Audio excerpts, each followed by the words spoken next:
नमस्कार दोस्तों, हम फिर से लेकर आ चुके हैं आप लोगों के लिए सुबह की सभी ताजा और बड़ी खबरें।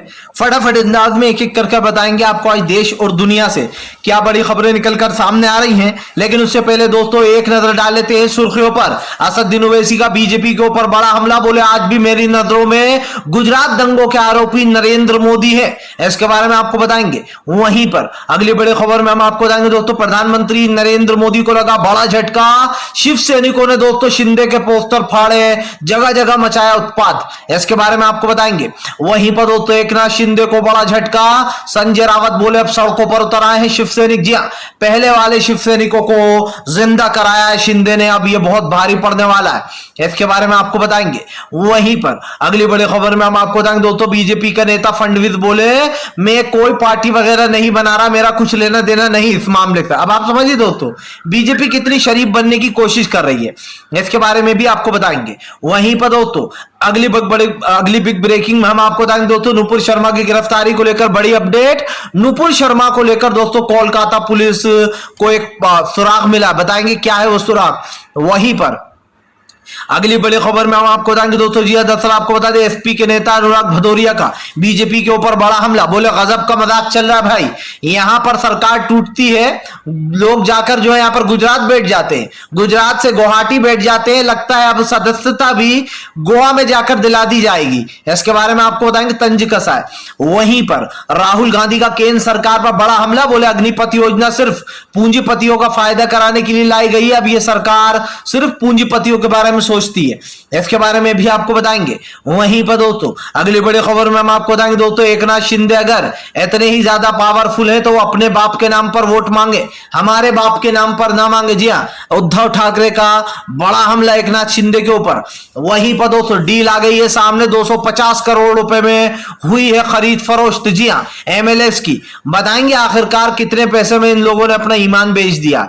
तो सारी खबरें फटाफट अंदाज में देंगे, एक एक कर देंगे। लेकिन फिलहाल चलिए बढ़ते हैं सबसे पहली और सबसे बड़ी खबर की ओर। दरअसल दोस्तों आपको बता दें, असदुद्दीन ओवैसी ने बीजेपी के ऊपर बोला बड़ा हमला, बोले आज भी मेरी नजरों में नरेंद्र मोदी गुजरात दंगों के लिए जिम्मेदार। असदुद्दीन ओवैसी ने दोस्तों गोदी पत्रकारों को जमकर फटकार लगाई। ओवैसी से जब गोदी पत्रकार ने पूछा कि आप अब क्या बोलते हैं, जब सुप्रीम कोर्ट ने डबल मोदी सरकार को क्लीन चिट दे दी, उसके बाद दोस्तों असदुद्दीन ओवैसी का गुस्सा फूट पड़ा। ओवैसी ने कहा कि क्या उस वक्त गुजरात में जब दंगे हुए थे क्या असदुद्दीन ओवैसी वहां का सीएम था? नहीं था, वहां का सीएम नरेंद्र मोदी थे। और नरेंद्र मोदी के ऊपर दोस्तों 2002 गुजरात के जो दंगे हुए थे उनके आरोप भी हैं। आपको एक देव फिल्म याद होगी दोस्तों, जिसमें करीना कपूर और फरदीन खान थे। उस फिल्म में बकायदा वहां की सरकार की असलियत बताई गई थी और वहां के दंगे बताए गए थे। लेकिन नरेंद्र मोदी ने आज की तारीख में उस फिल्म को दोस्तों यूट्यूब से हर प्लेटफॉर्म पे से गायब कर दिया, देव फिल्म को। आपको बता दूं दोस्तों, इस फिल्म में जो है यहां तक कि गुजरात में फिल्म को रिलीज तक नहीं होने दिया था जब ये फिल्म बनाई गई थी 2004 के लगभग। अब आप समझिए इस फिल्म में गुजरात दंगों की सच्चाई बताई गई थी। लेकिन सबसे बड़ा सवाल ये, असदुद्दीन ओवैसी ने कहा कि अगर कोर्ट कहता है तो कोर्ट कोई अचूक नहीं है कि कोर्ट का हर फैसला दोस्तों सही हो। आप समझिए दोस्तों कई ऐसे फैसले लिए कोर्ट के जजों ने, कोर्ट के जस्टिस ने, जो कि साफ दिखाते हैं कि बीजेपी के पक्षपात में फैसले लिए गए हैं।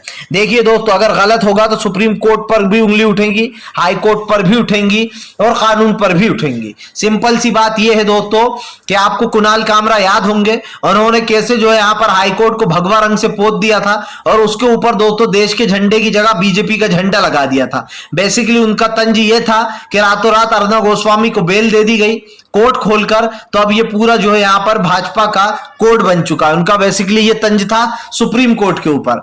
अब जाहिर सी बात है दोस्तों, जो नरेंद्र मोदी को क्लीन चिट दी गई है इसके ऊपर जो है असदुद्दीन ओवैसी ने सवाल उठाए। उनका कहना है कि जो वहां का मुख्यमंत्री था और जो 2002 में दंगे हुए उसका जिम्मेदार खुद नरेंद्र मोदी हैं। भले ही सरकार कुछ भी कहती रहे, लेकिन मेरी नजर में आज भी 2002 के दंगों के आरोपी नरेंद्र मोदी थे, हैं और रहेंगे। फिलहाल चलिए बढ़ते हैं एक और अगली बिग ब्रेकिंग की तरफ। बता दो तो शिवसेना ने ठोक दिया दावा, बोले हमारे बाप पे नहीं अपने बाप के नाम पर मांगो वोट। दरअसल दोस्तों आप सभी जानते हैं इन दिनों शिवसेना लगातार अड़ी हुई है। आपको बताता चलूं भारतीय जनता पार्टी और शिवसेना में ठन गई है। बीजेपी किसी भी हालत में दोस्तों शिवसेना की सरकार को गिरा देना चाहती है और बीजेपी दोस्तों खुलकर, आप समझिए खुलकर सामने नहीं आ रही है, छुपकर वार कर रही है। एकनाथ शिंदे दोस्तों 250 करोड़ रुपए में सारे विधायक लेकर उड़ गए हैं और जाहिर सी बात है दोस्तों महाराष्ट्र में खुद की सरकार बनाने की कोशिश की जा रही है। आप सभी जानते हैं दोस्तों कि महाराष्ट्र में जो गंदा खेल खेल रहा है इसके पीछे कौन है, इस बात को झुटलाया नहीं जा सकता।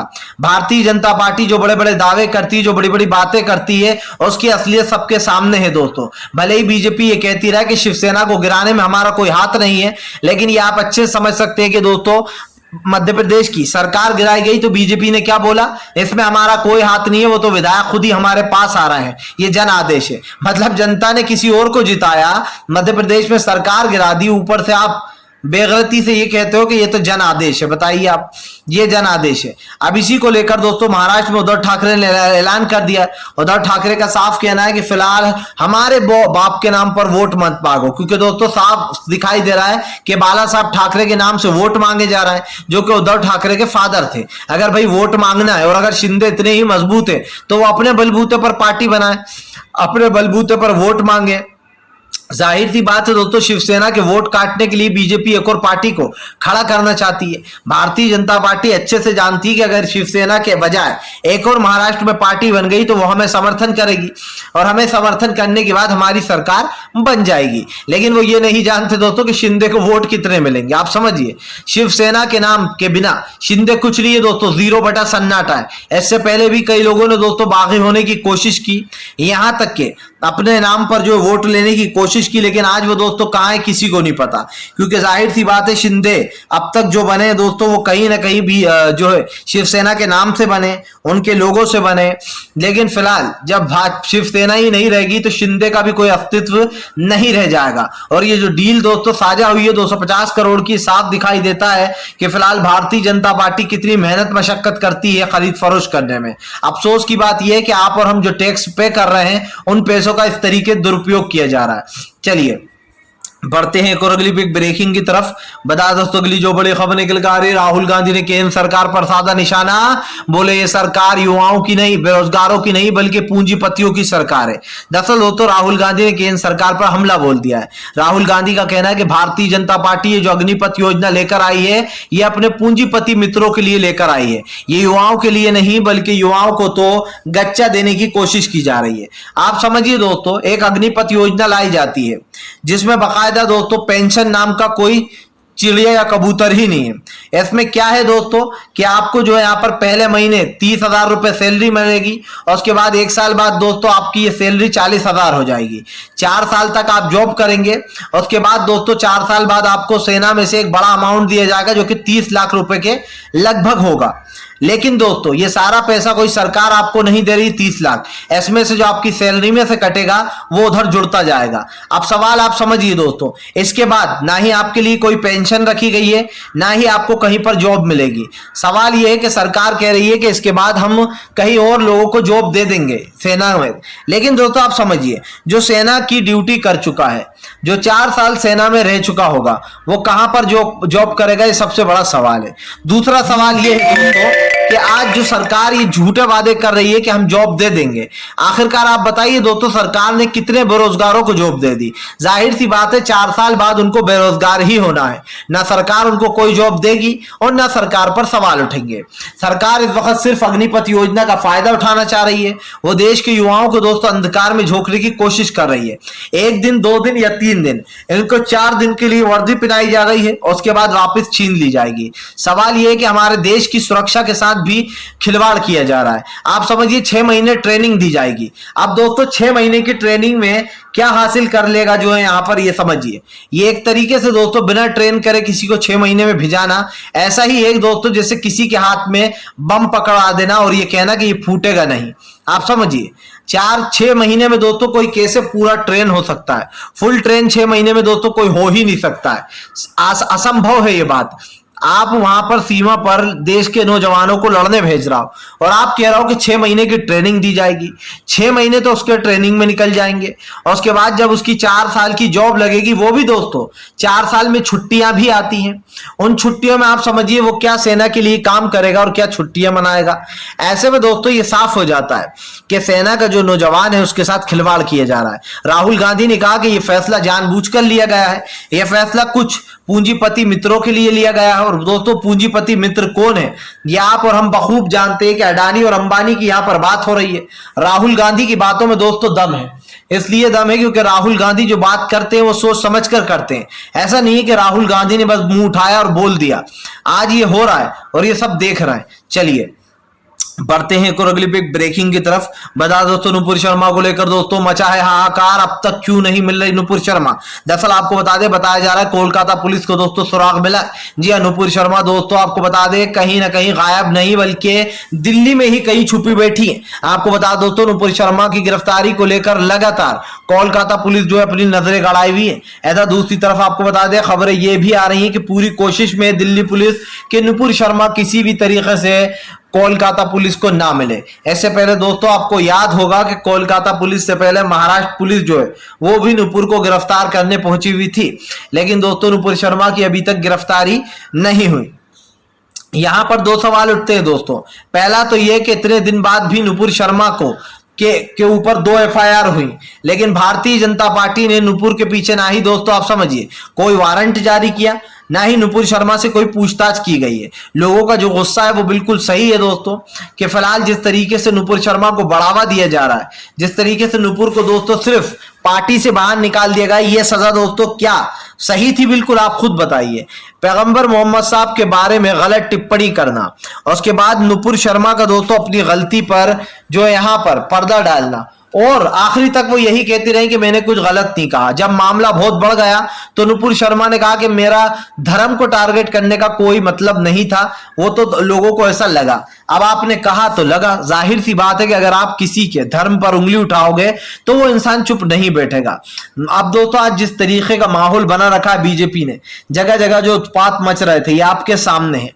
आपने देखा कि जब उत्पात खत्म हो जाते हैं तो बीजेपी कहीं ना कहीं सरकार गिराने का मन बना लेती है। और भाई बीजेपी के जो कारनामे हैं उससे आप और हम बखूब वाकिफ हैं। ऐसा तो है नहीं कि आप और हम दोस्तों इस चीज से वाकिफ नहीं है। बीजेपी भले ही कितनी कोशिश कर ले, आज मैं सरकार से कहना चाहता हूं दोस्तों कि भारतीय जनता पार्टी का वक्त बहुत जल्दी आएगा और वो वक्त बहुत बुरा होगा। चलिए बढ़ते हैं एक और अगली बिग ब्रेकिंग की तरफ।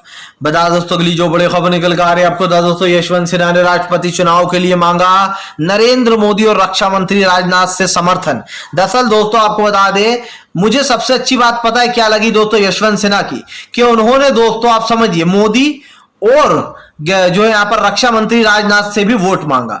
जी हाँ, पीएम नरेंद्र मोदी और रक्षा मंत्री राजनाथ इन दोनों से वोट मांगा है यशवंत सिन्हा ने। यशवंत सिन्हा राष्ट्रपति चुनाव के उम्मीदवार हैं, विपक्ष के नेता हैं, लेकिन यशवंत सिन्हा में ये देखिए दोस्तों कि अकड़ नहीं है। यशवंत सिन्हा को पता था कि हालांकि नरेंद्र मोदी और वोट नहीं देंगे रक्षा मंत्री राजनाथ उन्हें, लेकिन उसके बावजूद भी उन्होंने उनसे वोट मांगा। और दोस्तों एक अच्छे इंसान की यही पहचान होती है। जबकि दोस्तों आपको बता दें यशवंत सिन्हा के पास अगर एक तरीके से देखा जाए तो पूरा समर्थन है विपक्ष का। एक तरफ दोस्तों आप समझिए मोदी जी ने जो है लेडी को खड़ा किया, मुर्मू को, और ये आदिवासी समाज से ये आती हैं, इन्हें जानबूझकर खड़ा किया गया है ताकि आदिवासी वोटों को लुभाया जा सके। सवाल वही है दोस्तों, प्रधानमंत्री नरेंद्र मोदी और इनके जितने भी साथी हैं, चाहे किसी भी समाज से आ जाएं, बीजेपी में आने के बाद दोस्तों ये वही करते हैं जो बीजेपी इनसे करवाती है। जाहिर सी बात है इससे पहले जो राष्ट्रपति थे उन्होंने जो फैसले लिए वो फैसले ना सिर्फ दोस्तों आप समझिए देश के लोगों के लिए हानिकारक हुए, बल्कि उन फैसलों को रोका नहीं गया। राष्ट्रपति से कई बार किसानों ने गुहार लगाई कि वो इस किसान बिल पर रोक लगा दें, लेकिन इस देश के राष्ट्रपति ने कोई बात नहीं सुनी। आप समझिए इस देश का राष्ट्रपति दोस्तों पूरे देश का होता है, लेकिन हमारे देश के जो राष्ट्रपति साहब थे रामनाथ कोविंद, वो सिर्फ बीजेपी के राष्ट्रपति थे। जो बीजेपी कहती थी वो बाकायदा करते थे। आपने वो कहानी नहीं देखी दोस्तों, वो जो यहाँ पर एक कंधे पर लटका रहता था विक्रम बेताल की, बस वही कहानी यहाँ पर दिखाई दे रही थी। जो नरेंद्र मोदी कहते राष्ट्रपति उनके कंधे से झूम जाते और वो चीज पास हो जाती, चाहे वो एनआरसी सीएए का बिल हो या फिर कृषि कानून हो जिसके खिलाफ लोगों ने सड़कों पर प्रदर्शन किए। 1 साल तक यह आंदोलन चला, 700 किसान से ऊपर की जान चली गई, लेकिन दोस्तों ना पीएम ना राष्ट्रपति किसी का एक भावुक ट्वीट तक नहीं आया। ऐसे कहते हैं दोस्तों कि गलती कर कर भी जो है यहाँ पर गलती ना मानना, और उसको कहते हैं अकड़।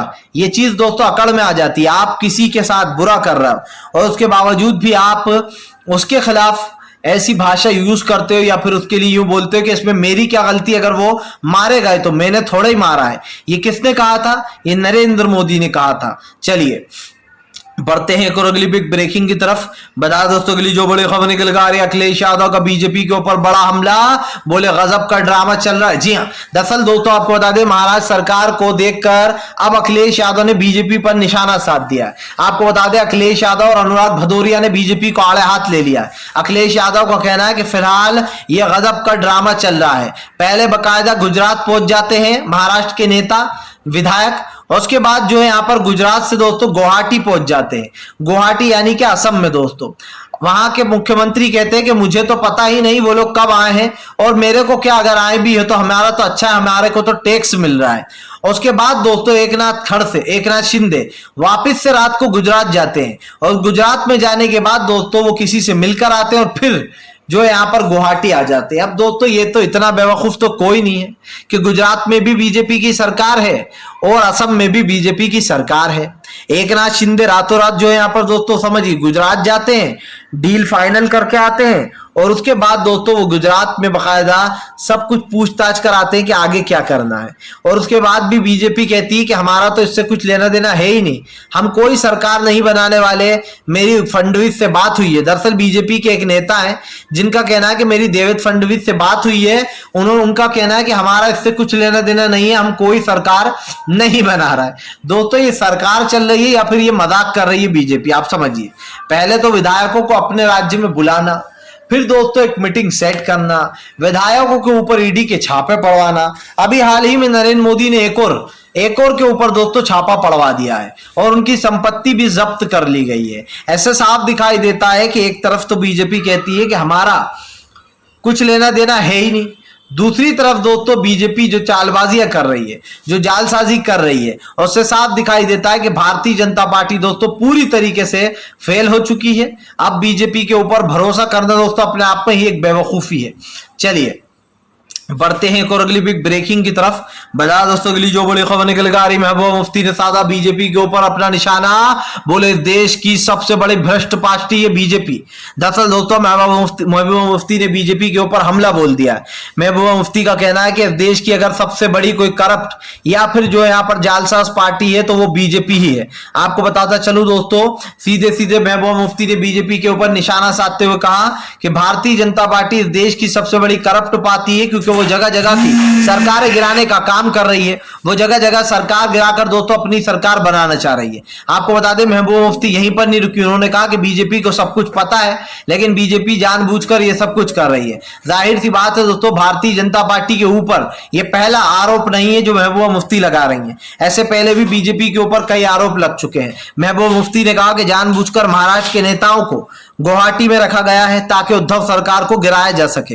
हालांकि महबूबा मुफ्ती ने यह भी कहा कि जो लोग हमारे खिलाफ थे हम उनके खिलाफ नहीं हैं, हम जो सच्चाई है वही बोल रहे हैं। दरअसल दोस्तों शिवसेना ने हमेशा महबूबा मुफ्ती की पार्टी पर सवाल उठाए, लेकिन महबूबा मुफ्ती ने कभी किसी का बुरा नहीं सोचा, ना बोला, और यही कारण है जो एक बार फिर से महबूबा मुफ्ती ने भाजपा को ही घेर लिया है। चलिए बढ़ते हैं और अगली ब्रेकिंग की तरफ। बता दो तो संजय रावत का बीजेपी को खुली चेतावनी, बोले अगर सड़कों पर आ रहे हैं अब शिव सैनिक तो हार कर नहीं बल्कि जीत कर ही जाएंगे। आपको बता दें उद्धव ठाकरे और संजय रावत ने ऐलान कर दिया है कि अब तक वो इस शिवसेना को बचाकर रख रहे थे, लेकिन अब शिवसेना के वो जितने भी कार्यकर्ता सांसद है वो अपने रौद्र रूप में आ चुके हैं, और ये रूप शिवसेना का बड़ा खतरनाक होता है। जब शिवसैनिक दोस्तों गुस्से में आ जाते हैं तो वो पार्टी के लोगों को दौड़ा दौड़ा कर मारते हैं और गद्दारों को तो बिल्कुल ही मारते हैं। संजय रावत ने साफ कहा है कि उन लोगों की अच्छे से खातिरदारी की जाएगी जिन लोगों ने पार्टी के साथ गद्दारी की है।